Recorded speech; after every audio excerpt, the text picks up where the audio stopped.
Operating on the free market doesn't necessarily mean everyone against everyone. Cooperation is also a very viable option. However, cooperation means trust and knowing the partners you collaborate with.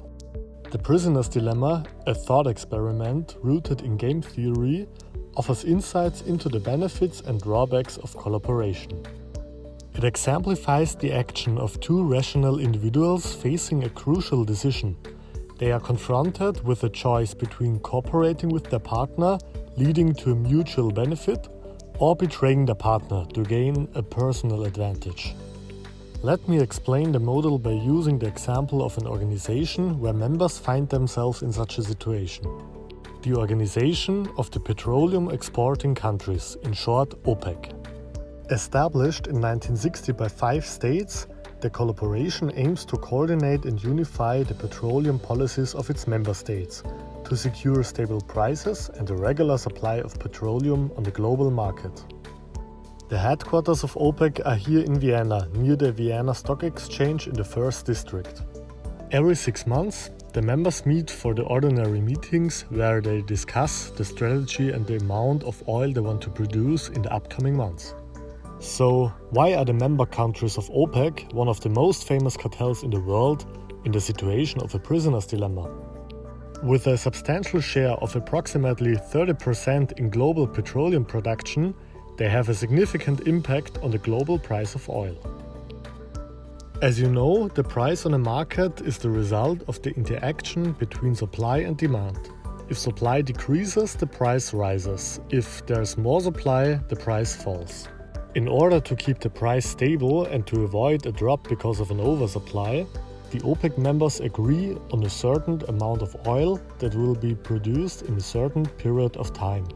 However, that isn't as good as it may sound, as the member states can also decide to betray each other. But let's examine the decision-making process by using the example of one of the 13 member states of OPEC, such as the head of the delegation of Saudi Arabia. Before he decides whether to cooperate or to betray, he will also think about the decision of the other members, for example the Minister of Oil of Kuwait.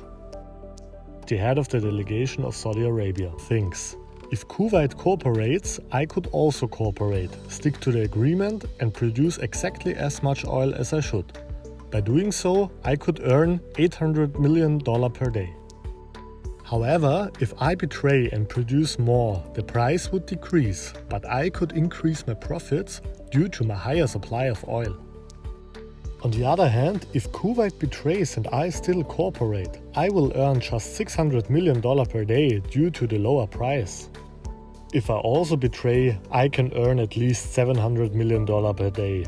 Therefore, I will betray, no matter what Kuwait will do.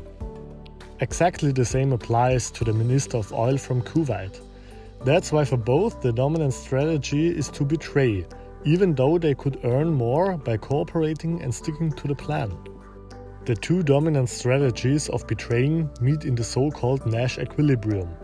That means no one of both can improve its situation by changing its decision alone. This phenomenon occurred prominently during the 1980s with considerable magnitude. Kuwait increased its production and broke the agreement to get more important on the global oil market. That led to a huge conflict within the OPEC. As a result, Saudi Arabia increased its production with the target of letting Kuwait pay for its fraud. The price dropped and no one had a real advantage. Without rules that make cheating less attractive, there's always some uncertainty in collaborations like OPEC and others. Betraying will remain the dominant strategy, and members prioritize maximizing individual profits at the collective expense. However, with an expensive sanction for betraying one's partner, good cooperation becomes more inciting. That could also be the solution for a better cooperation between the members of OPEC.